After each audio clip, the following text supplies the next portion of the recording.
Deuteronomy chapter 6 verse 5, it says, "Love the Lord your God with all your heart and with all your soul and with all your strength and with all your mind."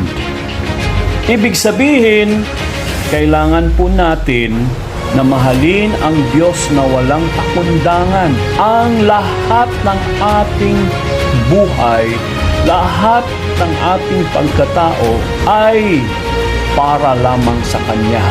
Bibigay po natin ito ang mga pagpupuri, pagsamba sa Kanya.